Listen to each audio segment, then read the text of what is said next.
Señoras, señores, ¿cómo están? Sean todos bienvenidos. Gracias por acompañarnos. Una nueva edición de Médicos Online aquí a través de TVCAT. Ya saben, la salud, la medicina es la protagonista de los próximos minutos aquí en la sintonía de TVCAT. Vamos a empezar hablando y pensando en los niños, en la salud bucal y concretamente en una buena alineación de unos dientes bien cuidados.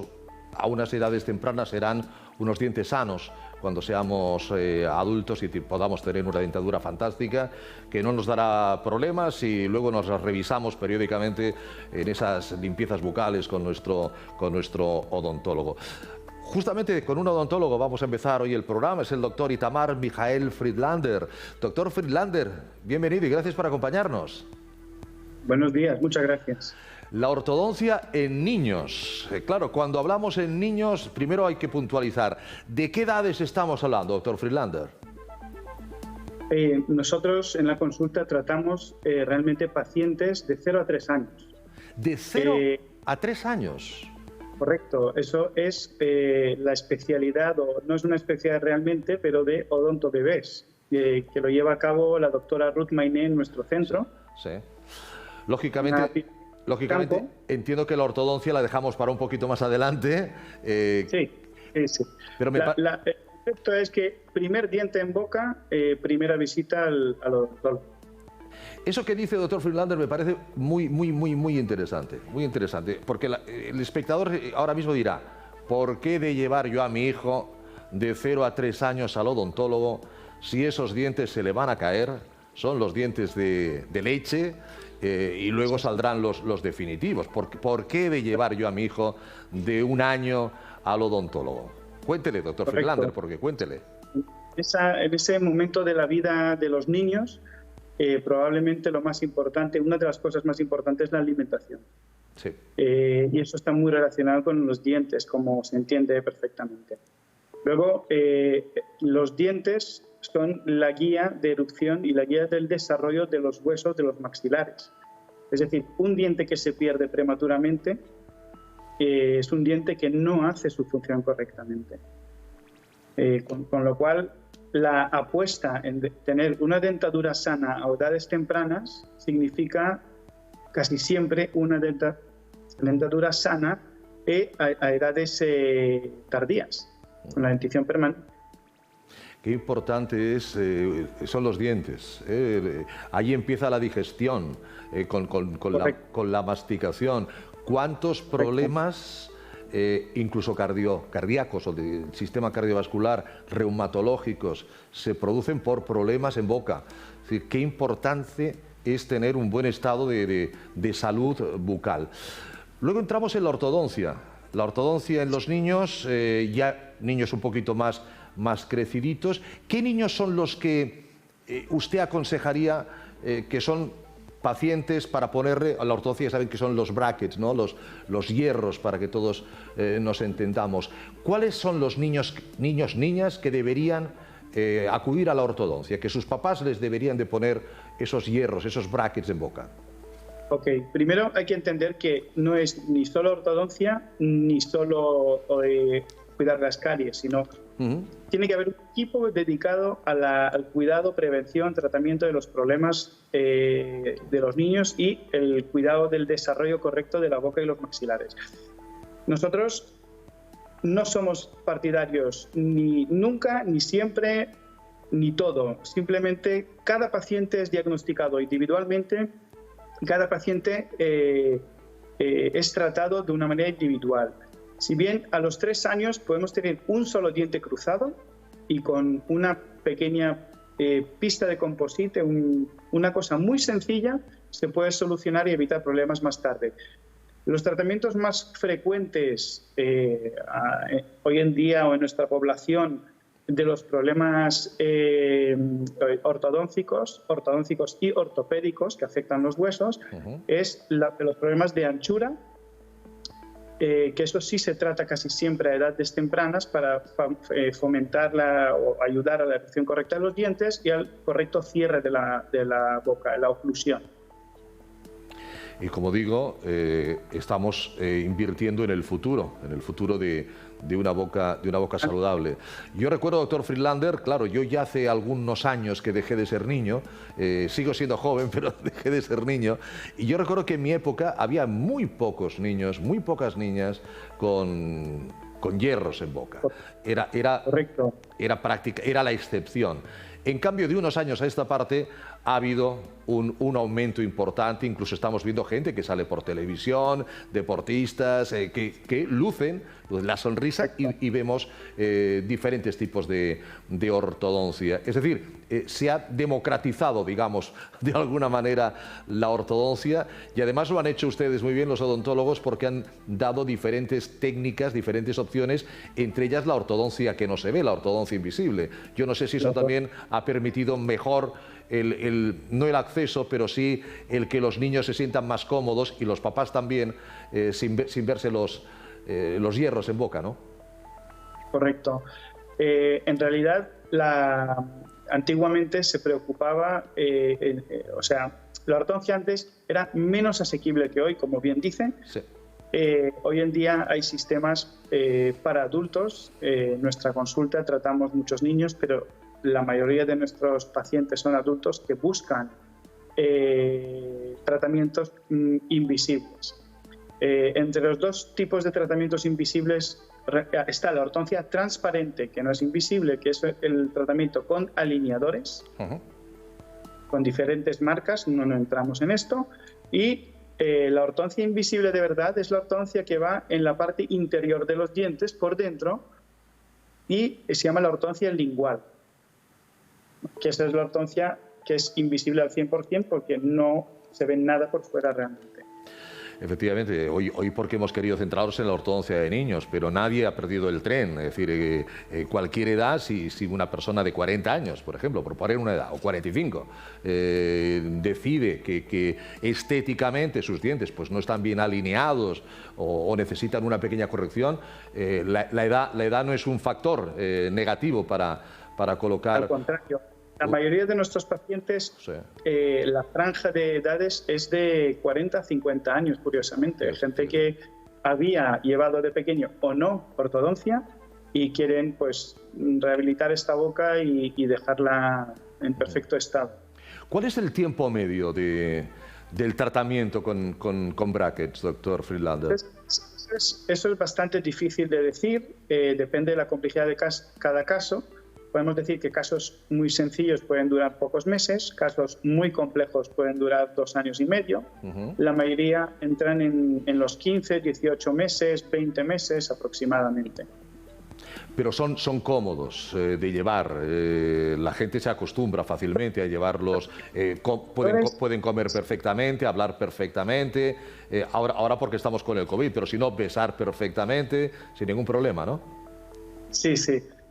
Hay que entender que todo tipo de aparatología requiere un periodo de adaptación. Claro. El periodo de adaptación, pues en ese periodo puede ser 2 días, 1 semana, 2 semanas, donde los pacientes se tienen que acostumbrar a comer, a hablar, a hacer su vida cotidiana con los aparatos. Y lo único que le pedimos a nuestros pacientes es que tengan paciencia, porque lo que no vas a poder es comer un chuletón el primer día de haberse puesto los brackets.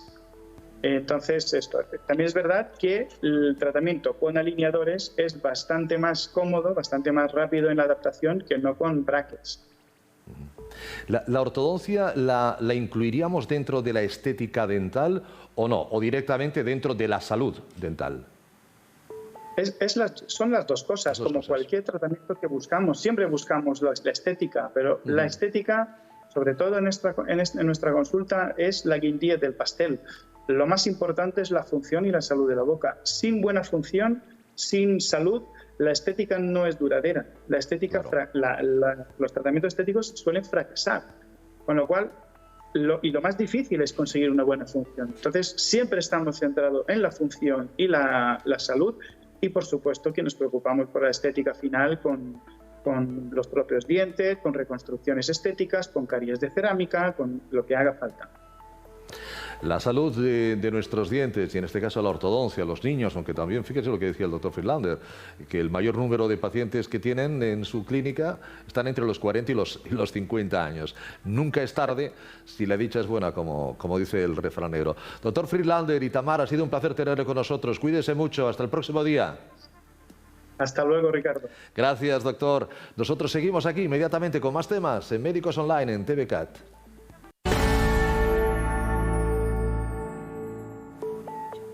Bueno, pues es un gran placer dar la bienvenida a Médicos Online al doctor Jesús Benito Ruiz. El doctor Benito Ruiz es licenciado en Medicina y Cirugía y especialista en cirugía plástica, estética y reparadora en Anti-Aging Group, Barcelona. Doctor Benito, bienvenido y gracias por acompañarnos. Hola, muy buenas. Doctor, estamos en el año 2021, como usted bien sabe. Estamos ya, no sabemos si viendo el final del túnel de la COVID o no, pero hay una cosa que no falla dentro de la cirugía plástica, estética y reparadora, que son los implantes mamarios. Es el clásico de los clásicos, ¿verdad, doctor? Efectivamente, por muchos años es el ganador. Da igual la estadística que hagamos. Además, yo soy miembro de la Asociación Internacional de Cirugía Plástica y cada año miramos qué es lo que pasa con ello, y siempre, siempre, siempre es la cirugía más hecha en todo el mundo, la más frecuente. ¿Y se han llegado a preguntar ustedes en los congresos, cuando hablan, cuando estudian, cuando planifican, el por qué ocurre esto? ¿El por qué hay tanta mujer que no está a gusto con sus senos, digamos que de fábrica, de origen? Bueno, en realidad hay muchísimos, pero muchísimos libros publicados, y no por cirujanos plásticos, sino por mujeres. Incluso Humberto Eco tiene un libro sobre la belleza. Y es que la mama siempre ha sido un objeto deseado, no solamente por las implicaciones sexuales que pueda tener. Es que en el arte, en la moda, siempre la mama ha estado en el punto de mira. Y la cirugía, y desde que en el año 63 se descubrió, bueno, se hizo el primer implante mamario, siempre, siempre, siempre ha estado ahí. En realidad habría que preguntar a las mujeres, pero es que es un tema de imagen corporal. Desde siempre la autoestima de la mujer ha venido también relacionada con el pecho.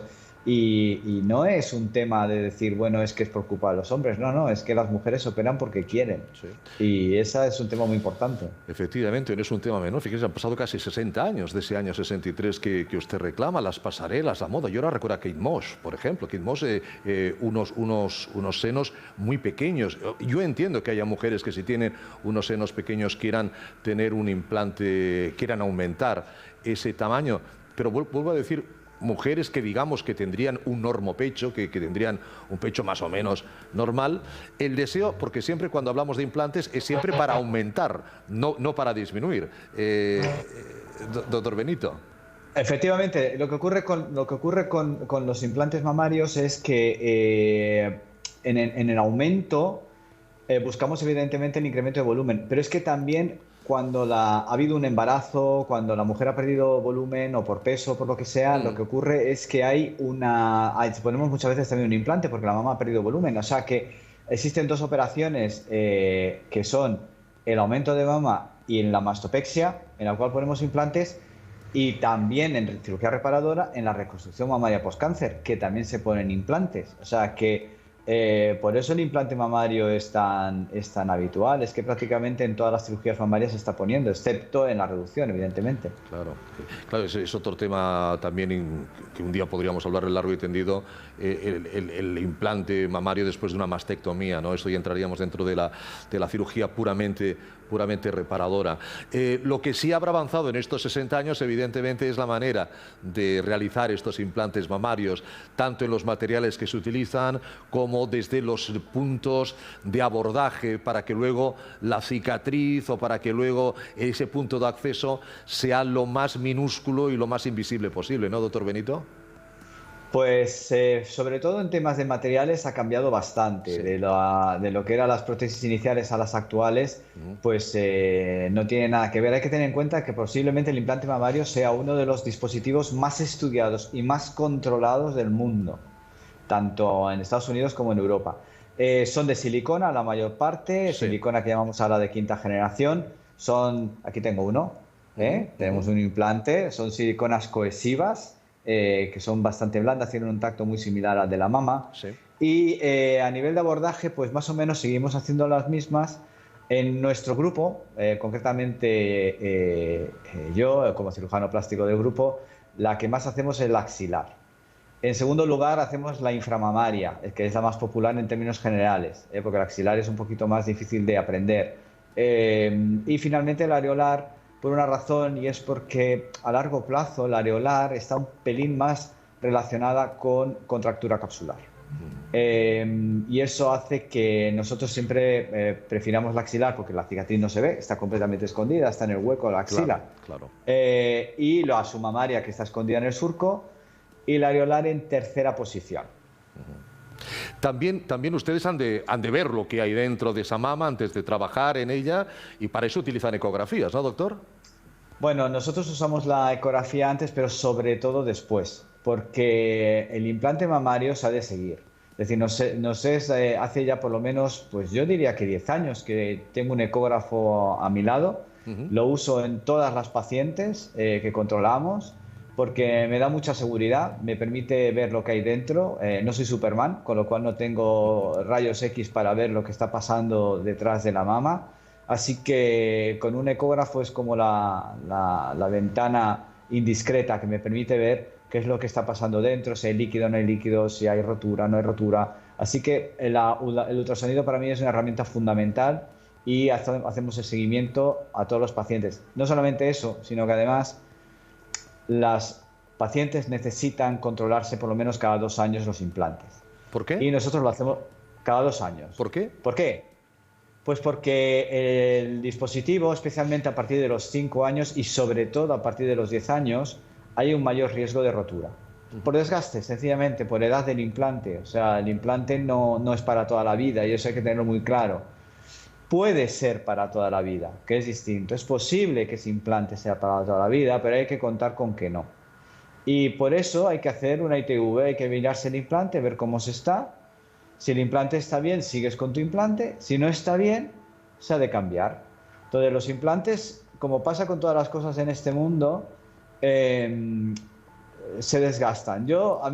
Hay un ejemplo que las pacientes entienden, que siempre les digo un poco así de broma, y es, mira, el implante de silicona es como el matrimonio, nunca sabes qué va a pasar con él. Entonces, cuando te casas con el implante, también tienes que pensar que en algún momento de tu vida tengas que cambiarlo.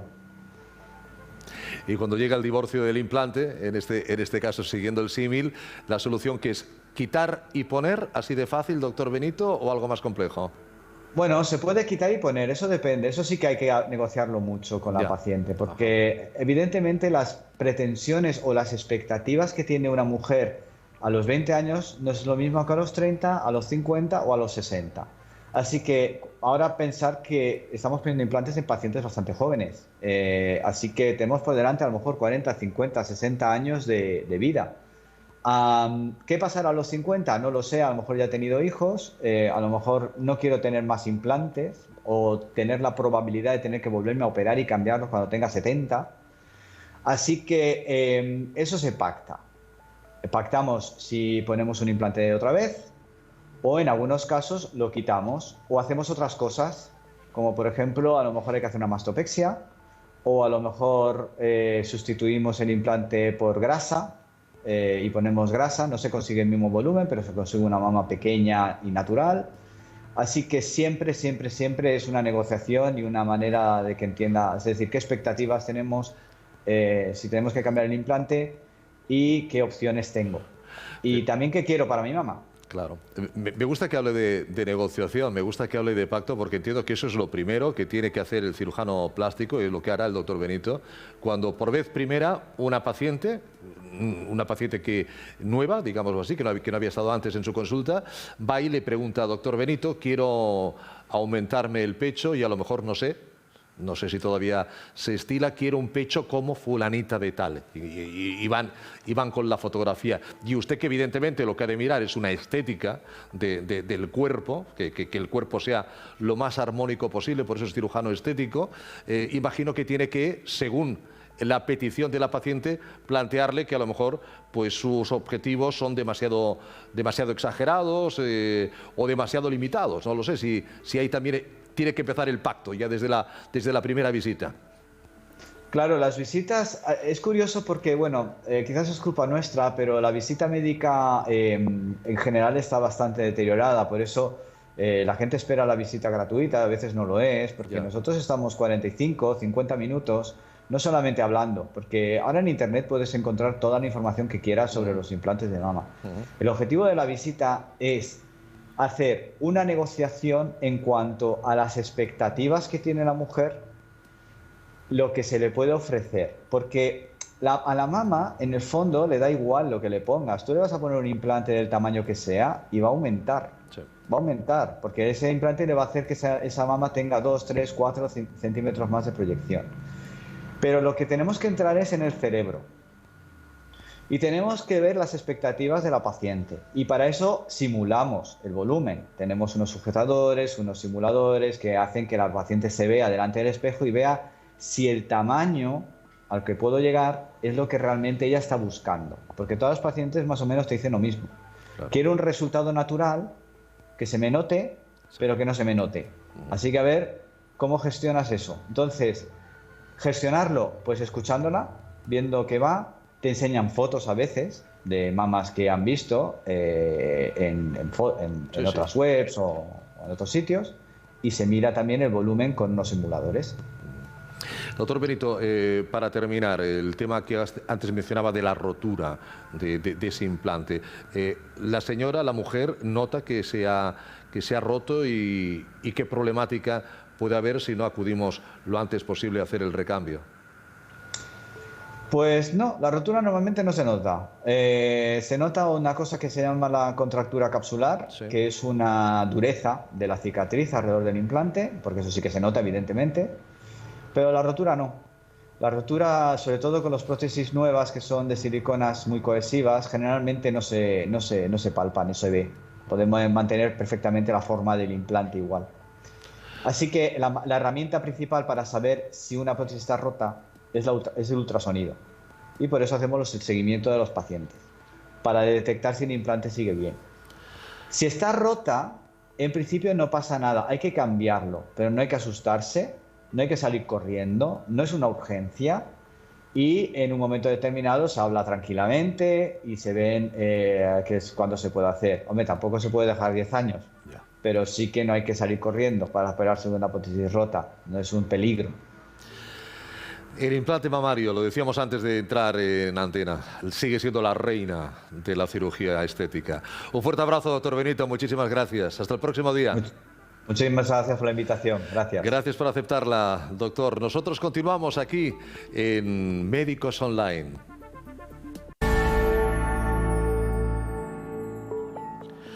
La epilepsia va a ser la siguiente protagonista aquí en Médicos Online. Vamos a hacerlo de la mano de todo un experto, gran experto, el doctor Alexandre Gironell, que es neurólogo, es jefe clínico de la unidad del Departamento de Neurología de Patologías del Movimiento del Hospital de Sant Pau de Barcelona. Parkinson y otros temblores esenciales. Doctor Gironell, bienvenido y gracias por acompañarnos. Muchas gracias a ustedes por invitarme. Un placer tenerlo con nosotros, doctor. El temblor.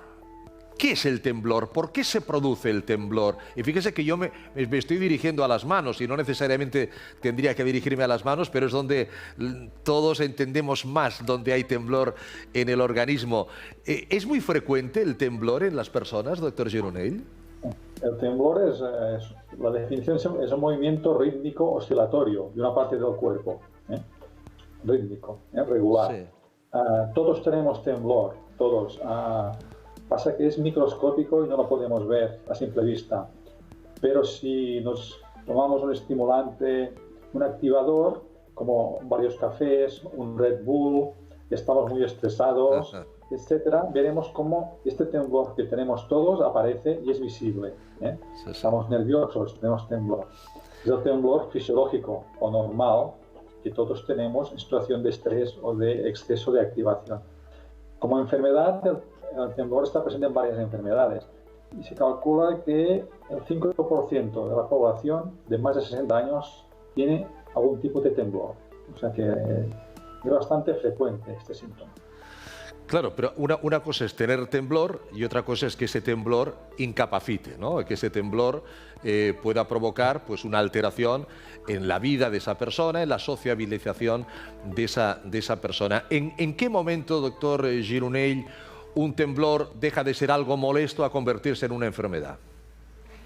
Pues mire, es muy simple. Empieza a molestar en las cosas cotidianas del día a día.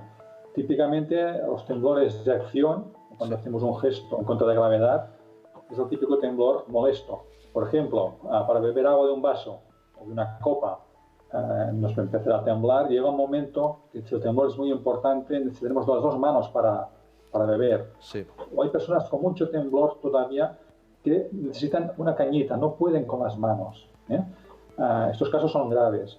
Molesta para comer sopa, molesta para comer guisantes, molesta para coger una llave y poner la llave en la cerradura, para hacer bricolaje, etc. Llega un momento que el temblor puede ser muy molesto.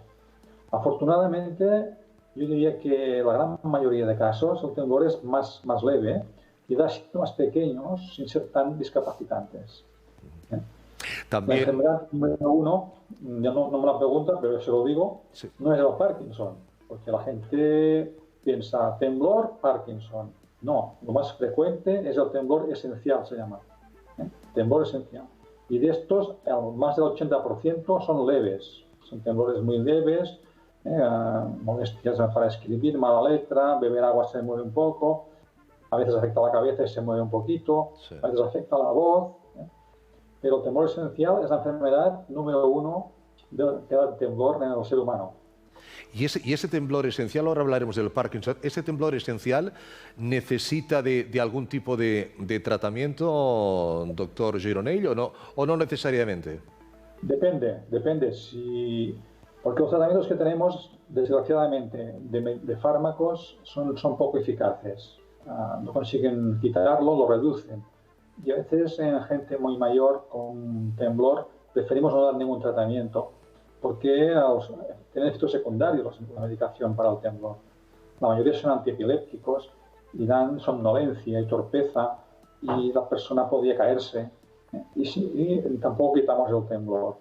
Tenemos herramientas con fármacos que mejoran un poco y luego tenemos herramientas para casos más difíciles. Tenemos cirugía, la cirugía cerebral profunda, como la enfermedad de Parkinson, que se utiliza con marcapasos, con unos electrodos colocados en el núcleo tálamo. Esto hace ya más de 25 años que se hace. Y hace un par de años que hay una nueva técnica que se basa en los ultrasonidos, que hacen lo mismo que los marcapasos, pero sin haber de agujerear el cerebro mediante una resonancia magnética. Esta técnica de los ultrasonidos creo que es y lo podemos decir porque lo ha dicho públicamente a través de diversos medios de comunicación, es la técnica a la que se sometió el exalcalde de Barcelona, Xavier Trias, ¿no? Xavier Trias, correcto. Sí, sí. Es una técnica bastante novedosa. Hace 2 años o 3 años que se hace, sí. Y tenemos un centro en Barcelona y un centro en Madrid, un centro en Pamplona, en Navarra, y era privado, puramente privado, una técnica privada que costaba alrededor de 20.000 euros hacértelo, y esto era un freno para los pacientes. A partir de dentro de este verano, yo creo que este verano ya va a estar activo una máquina de estas en Can Ruti, y entrará por el ICS, y podemos enviar pacientes a hacerse este tipo de intervención. Es una intervención que no es curativa. Aquí al tanto con los periodistas, porque esto va a salir en la prensa cuando estén a punto, sí. Y va a ser la panacea. Pues no, es una técnica paliativa que mejora, tiene sus riesgos. Hacemos un agujero dentro del cerebro, lo hacemos sin cirugía, pero dentro del cerebro se hace un pequeño agujerito. Puede tener efectos secundarios, a veces no funciona, o sea, tiene sus limitaciones. Pero sí que tiene la ventaja de que no hay que hacer el agujero y pasar por anestesia y ir al quirófano. Esto es una ventaja. Pero tiene sus sus limitaciones y tiene que reservarse para casos graves de temblor. Para casos graves, no es para todo el mundo que tiene un poco de temblor, para casos graves. Es curioso porque yo tuve la suerte, el pasado jueves, de saludar al señor Trías. Estábamos en un acto al Saló de Cent de l'Ajuntament, él vino coinvitado y, lógicamente, todo el mundo le preguntaba ¿cómo está Xavier? ¿Qué tal? Y él estaba encantado, decía que estaba fantásticamente bien y que ojalá se lo hubiera podido hacer antes, qué duda cabe. Usted decía, Parkinson, no todo el Parkinson es movimiento. Hay gente que tiene temblor de manos y no es Parkinson, y hay gente que usted la diagnostica de Parkinson y se debe quedar sorprendido porque dice, doctor, si yo no tengo temblor. Puede suceder, ¿verdad? Sí, correcto. Eso se ha estudiado y se considera que de cada 10 pacientes con Parkinson hay 3 que no tienen temblor. 3 sin temblor. El Parkinson, el síntoma número 1 no es el temblor, es la lentitud. Es la lentitud para levantarse, para caminar. Esto es el Parkinson. Luego tienes un temblor, pero no todo el mundo tiene temblor. El temblor número 1, ya digo, la enfermedad número 1 es el temblor esencial. Y la gente cuando tiene un poco de temblor, tiene que pensar en el temblor esencial. Sobre todo si tiene familiares que han tenido temblor. Es una enfermedad hereditaria y el 50% de pacientes tienen a alguien de la familia que tiene también temblor. Si tu abuelo temblaba cuando cogía un porrón y vivía, y tu madre también tenía un poco de temblor y tú tienes temblor, lo más probable es que tengas la misma enfermedad, el temblor esencial. Y la persona que no tiene temblor, la persona que en principio no cree tener un problema neurológico asociado al Parkinson, ¿hay alguna otra sintomatología que le haga llegar lo antes posible? Porque, como siempre, el diagnóstico precoz también creo que aquí será importante al neurólogo para que se lo diagnostique y le pueda apuntar el correcto tratamiento, doctor Gironell. Muy buena pregunta, porque esto es así. Los pacientes que no tienen temblor tardan 2 años en hacer el diagnóstico. 2 años. Claro.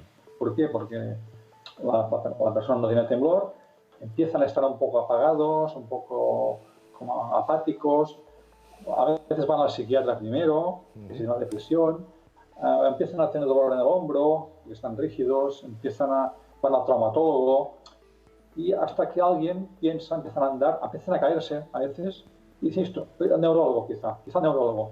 Y el neurólogo suele ser el tercer especialista o cuarto que llega, y hace el diagnóstico.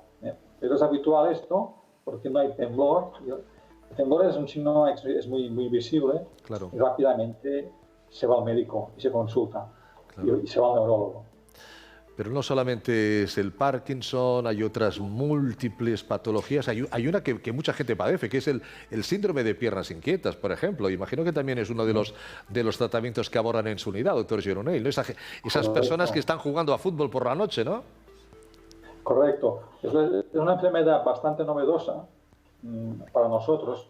Hace unos 25 años que se habla de ella, y es porque antes se desconocía y se hablaba de que tener mala circulación.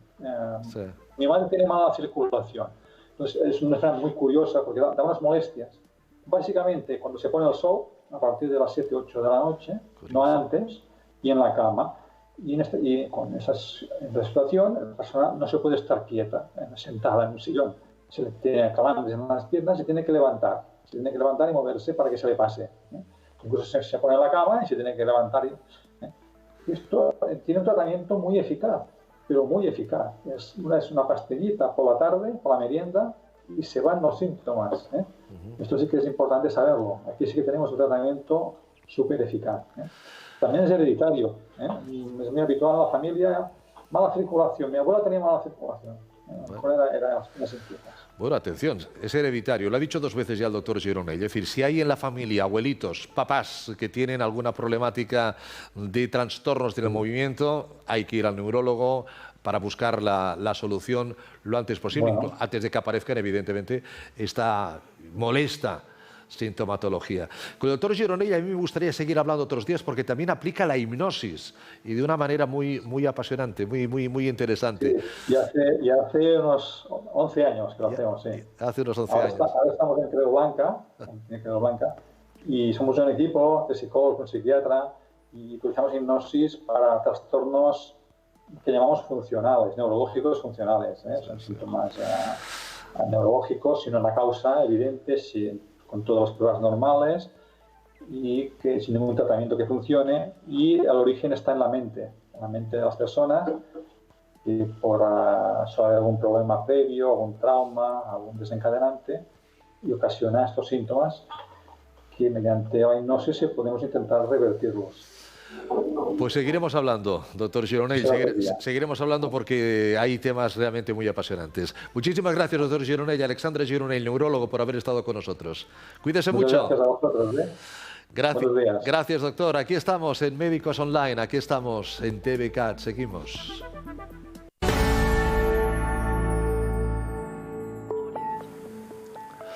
Perder peso, adelgazar con seguridad, como hemos comentado en varias ocasiones aquí en Médicos Online. Hoy damos la bienvenida al doctor Jordi Schlaghecke. Doctor Schlaghecke, muy buenas tardes, bienvenido.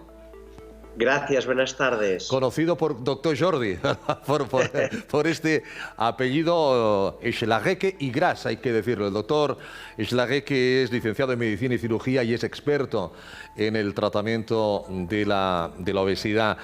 Hoy queríamos hablar con usted, doctor, de la dieta cetogénica. A ver, las dietas casi todas son controvertidas. Unas por una cosa, otras por otra, y yo no sé si el motivo es porque la gente lo que no quiere es hacer dieta, doctor, en principio, ¿no? No, lo que creo que es controvertido es a veces que es un fracaso constante la lucha contra la obesidad. El perder grasa es cierto. Es un tema, creo que bastante delicado y tiene que tratarse con mucho respeto y con mucha profesionalidad, porque realmente a cada uno necesitamos una herramienta diferente.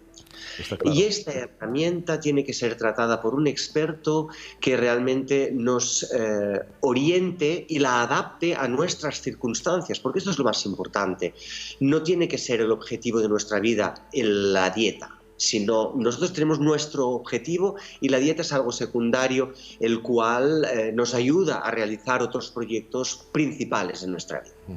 Evidentemente estamos hablando de algo muy serio, estamos hablando de la salud, estamos hablando de la salud. La obesidad es un factor de riesgo de todo el sistema metabólico, obesidad, problemas cardiovasculares, renales, etcétera, etcétera, así que hay que mantener en la medida de lo posible ese normopeso. La dieta cetogénica, muchas personas han oído hablar de la dieta cetogénica. ¿En qué consiste esta dieta, doctor? Hay muchos tipos de dietas cetogénicas. Lo que pretenden es llevarnos a un estado metabólico de cetosis alimentaria. Esto significa que una dieta cetogénica, concretamente la que yo trabajo, es una dieta en la que quitamos todos los hidratos de carbono de la alimentación para que el cuerpo, entonces, si no tiene la energía de los hidratos de carbono, lo que hace es buscarla en el almacén. Y la energía almacenada, en nuestro caso, se llama grasa. Esta grasa, cuando la movilizamos, se quema en el hígado y se transforma en cuerpos cetónicos. Por tanto, dieta cetogénica significa ni más ni menos que crear cuerpos cetónicos gracias a este cambio de metabolismo, el cual ha hecho que ya no utilizamos como principal energía los hidratos de carbono, sino que ahora estamos utilizando los cuerpos cetónicos. Es decir, ingerimos proteína, ingerimos vegetales, ingerimos fruta, pero fuera pastas, fuera arroces, fuera féculas, es decir, fuera todo lo que es hidratos de carbono. Es una dieta que siempre me han dicho, y usted evidentemente lo cumple, con control médico. Es una dieta que necesita del permanente contacto médico-paciente. ¿Verdad, doctor? Exactamente. Un inciso solamente, solo que fruta también son hidratos de carbono.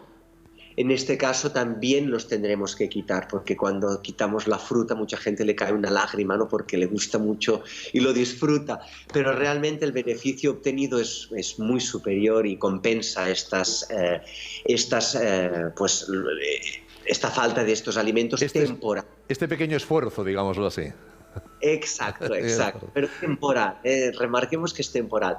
Entonces, lo que hacemos es tomar estos productos que son una proteína que vienen limpios de grasas y de hidratos de carbono. Son cosas que no encontramos en la naturaleza.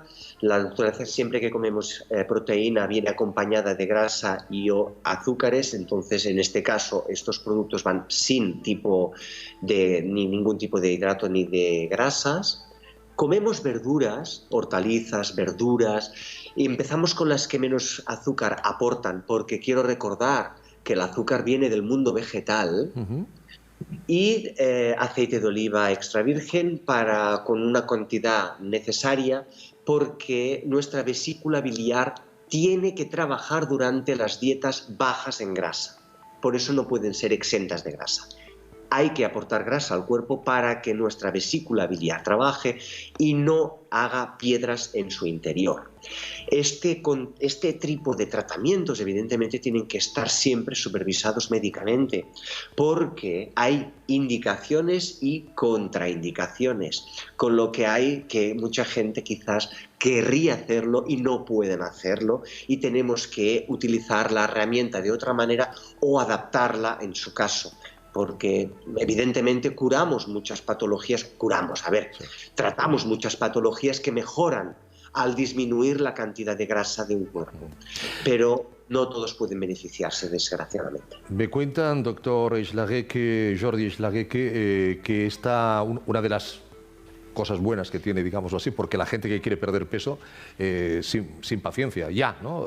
Quiero ya, es que se pierde muy rápidamente bastante volumen y bastante número de kilos. Yo tengo algunos amigos que a lo mejor he estado unos meses sin verlos y les he visto pues con 15, 20 kilos menos y me han dicho, he hecho una dieta cetogénica. ¿Es así? ¿Se pierde tan rápido peso con esta dieta?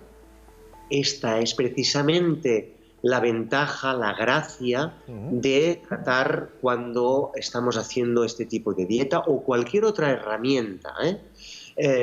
Lo importante cuando estamos tratando con una persona que necesita perder grasa, no sé por qué culturalmente se había institucionalizado el perderla despacio. Cuando algo molesta, realmente tenemos que quitarlo inmediatamente, no podemos dejarlo constantemente de esta manera. Por tanto, si la perdemos rápido, mejor. Y esto lo avala los diferentes estudios científicos, ya que están determinando que cuando una persona pierde peso de manera rápida, pierde más y lo controla mejor a lo largo del tiempo. Y tenemos estudios de incluso hasta 8 años. Caramba. Luego, claro, hay otro tema. Usted decía, es por un periodo de tiempo, no vamos a estar haciendo dieta cetogénica siempre. ¿Cuál es la media de duración? Depende de los kilos que queramos perder. ¿Hay una pauta ya marcada en este aspecto que nos sirva para todos? ¿Durante cuánto tiempo vamos a hacer esta dieta, doctor? Esta pregunta es muy buena porque realmente ahí yace un poco la cultura del perder peso. La gente a veces los pacientes vienen y me dicen, yo quiero comer bien. Sí. Digo, vale, pero primero tendremos que perder peso. Claro. Y eso es muy importante, separar un poco el tratamiento para pérdida de peso que nos ayude y nos invite a empezar a comer bien. Pero al final de una pérdida de peso o a la mitad de una pérdida de peso ya se incorporan hábitos de salud que sean y puedan ser mantenidos por esa persona. No me sirve de nada que una persona, yo le ponga todos los hábitos de salud a su disposición y después esta persona no los pueda cumplir por causas de trabajo, familiares, etc. Una vez hecho esta aclaración, cuando una persona quiere perder peso, esta dieta la podemos hacer tan larga como esta persona aguante, porque realmente se pueden perder muchos kilos. El paciente que yo tengo que más kilos ha perdido conmigo han sido 60 kilos. Y entonces esto es una barbaridad, pero realmente pues tardó unos meses en perderlo. Claro. Hay personas que vienen de 60 kilos y quieren perder 5. Pues también van a tenerlo un poco más complicado porque no estamos hablando de una gran pérdida, pero tiene que ser fina esta pérdida y tiene que ser una pérdida buena. Por tanto, depende. normalmente hay estudios que se pierden hasta 9 kilos en un mes. Que no está nada mal, que no está nada mal. Lo importante, doctor, es ¿y después qué? Porque el cuerpo puede hacer un efecto rebote, yo, volvemos a los malos hábitos, volvemos al espagueti que tanto nos gusta, los macarrones. ¿Y luego qué, doctor? ¿Volvemos a las mismas? Yo siempre digo lo mismo, perder peso y mantenerlo. Aquellas personas que me vienen para perder peso por un objetivo concreto en el calendario para después seguir haciendo otras cosas que no son las convenientes, no me gusta tratarlos porque realmente me siento incómodo. Claro. En cambio, cuando en la primera consulta ya hago un poco de anamnesis, de historial de hábitos también, entonces ya veo por dónde van los tiros. Y lo que intento después de la pérdida de peso es que se mantengan con unos hábitos que no eran los propios de antes. Gracias a este cambio de hábitos hay mucha gente que se está 2, 3 años, 4, 5 manteniéndose en un peso mucho más correcto que el que habían venido. Y estoy hablando de una diferencia de unos 20 kilos. No es lo mismo ondular aquí arriba con un peso alto que ondular con unos 3, 4, 5 kilos de más o menos aquí abajo, en un peso inferior. La dieta cetogénica. Doctor Jordi Eslagueque, muchísimas gracias por habernosla contado. Ha sido un placer y espero volver a saludarle dentro de poco. Espero que sí, el placer ha sido mío. Muchas gracias. Gracias, doctor Jordi, un fuerte abrazo. Aquí seguimos, y ya saben, estamos en TVCAT. Gracias por acompañarnos, gracias por compartir con nosotros Médicos Online.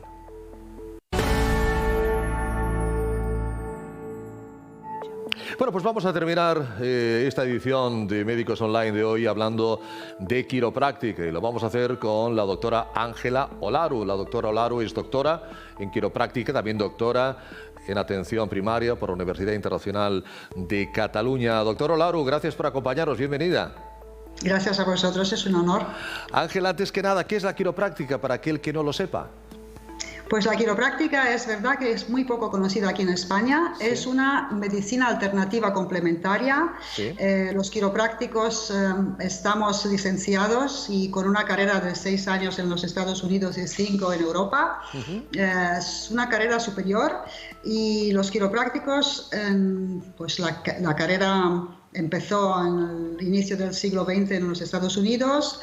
Se conoce en todo el mundo anglosajón. De hecho, en los Estados Unidos, Canadá, Nueva Zelanda, se utiliza como tercera profesión sanitaria más conocida y después de la medicina alopática y de la odontología. Mucho menos conocida en Europa. Nos ayuda en muchas patologías y una de ellas en el ajuste de la columna vertebral. ¿No es cierto, doctora? Pues es verdad que nació como su enfoque principal es la columna. ¿Sí? Por otro lado, hay una diferencia importante entre lo que hacemos los quiroprácticos y lo que promovemos, porque el enfoque del quiropráctico es como el del dentista, el cual intenta hacer que los pacientes no pierdan las piezas dentales, que vayan haciendo profilaxis.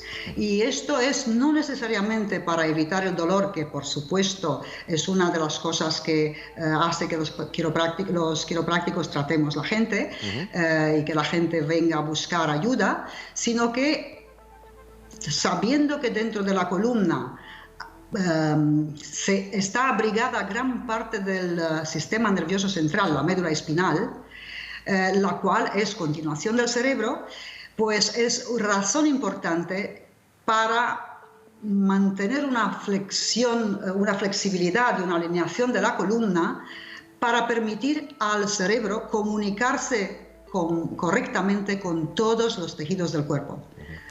Esto hace que el sistema nervioso, comunicándose correctamente, todo funcione mejor. ¿Quién necesita hacerse una revisión de las que usted está comentando? Porque además la columna vertebral puede tener artrosis, la columna vertebral tiene hernias discales, tiene dolor, como mencionaba muy bien la doctora Olaru. ¿Quién debería hacerse esas revisiones y por qué, doctora? Pues le diría que todo el mundo. Y le diría que no hay ningún... Igual que los dentistas o parecido a los dentistas. Si tú llegas al dentista a los 46 años y nunca has pasado antes por un dentista, seguramente encontrará muchas caries y muchos otros problemas. Si llegas al quiropráctico pues a los 40 o pasado años, probablemente tendrás ya artrosis, discopatías y otras patologías relacionadas con un mal funcionamiento y mala alineación de las vértebras. Seguro que sí. Esto se podría corregir de manera tempranil. Se podría corregir desde cuando nacemos. En realidad, la primera subluxación, llamamos subluxación una desalineación vertebral, se produce normalmente durante el parto. Y por desgracia se desconoce completamente o casi completamente en la otra medicina. Cuando un bebé viene al mundo en condiciones de un parto natural o con cesárea, la primera cervical, también llamado atlas, se puede desplazar levemente, suficiente como para crear una compresión, una irritación de un nervio craneal llamado vago, el cual da la información nerviosa esencial a todos los órganos vitales. Muchos de los bebés tienen cólicos que se pueden resolver con una sola reposición del atlas, que es prácticamente como tocar un tomate y una pequeña presión en la dirección correcta. No obstante, pues dura mucho más y luego se croniciza y luego compensa en otro sitio. Necesitaríamos lo que también usted nos decía antes, un ajuste quiropráctico, ¿no, doctora? ¿Qué es un ajuste quiropráctico? Sí. Un ajuste quiropráctico no es una manipulación. Hay una diferencia entre manipular la columna de manera general para movilizar, que también tiene su papel, pero el ajuste específico es reconocer, saber diagnosticar la posición correcta de cada vértebra a nivel de milésimas de milímetros. Y esto siempre lo hacemos no solo con la palpación, por lo menos yo en mi consulta, siempre pido una radiografía para asegurarme que la dirección de ajuste, de corrección de la vértebra desalineada está en la dirección correcta, porque puede hacer mucha diferencia. Igual que en un Ferrari, cuando hay un tornillo mal tornillado, si lo tornillas de la otra parte, en vez de corregirlo, pues no va a tener la misma performance. Está claro. También me ha llamado la atención, doctora Olaro, Ángela, que ahora que tanto se habla del sistema inmunitario, ¿no?, por el tema de la COVID, hay una relación directa entre columna vertebral y sistema inmunitario, ¿verdad? Pues sí, muy poca gente piensa en esto, los médicos desde luego conocen bien la fisiología. Es evidente que el sistema nervioso está, y hay muchos estudios a favor de este tema, o sea, en los últimos 2 decenios se han hecho múltiples estudios que han demostrado que hay una conexión directa y muy necesaria entre el sistema nervioso y el sistema inmunitario. Como decía antes, el sistema nervioso está abrigado por el cráneo y la columna. No hay otro sistema nervioso central. Ahí está la centralita. Este sistema nervioso necesita comunicarse correctamente y se comunica continuamente con el sistema inmunitario a través de señales nerviosas y también a través de unas proteínas que son unos parámetros químicos, unas moléculas, mejor dicho, las cuales pues indican si hay necesidad de adaptabilidad, y los dos hacen una tarea común de adaptabilidad, o sea, de adaptarse al cambio del ambiente y frente a un agresor. Siempre trabajan juntos. O sea, cuanto más alineada está la columna, mejor comunicación entre el sistema nervioso y el sistema inmunitario. Por eso también los deportistas acuden al quiropráctico. Eso es otro tema. El deportista es como, siempre decía antes, como los coches de carreras. A nadie se le ocurriría hacer una carrera con un Ferrari o yo qué sé, un McLaren, sin pasar por el box regularmente. Claro. Y mucha gente tiene este mito, es una falsa creencia de que si hago deporte, que es muy saludable, por supuesto, no necesito nada más porque si no me duele estoy bien. Nada más lejos de la verdad. Si tú haces mucho deporte, es cuando más necesitas pasar pasar por un tune-up, se dice en inglés, por una puesta a punto, para que estés siempre en tu estructura, postura, columna, esté alineada y para que tengas la mejor performance y evites lesiones.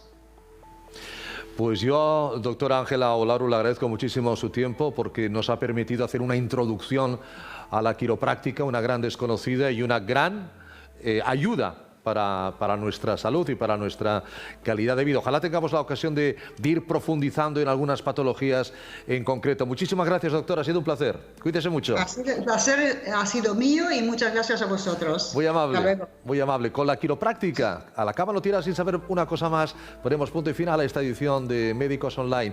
Gracias, como siempre, por acompañarnos. Sigan en la sintonía de TVCAT. Buenas tardes.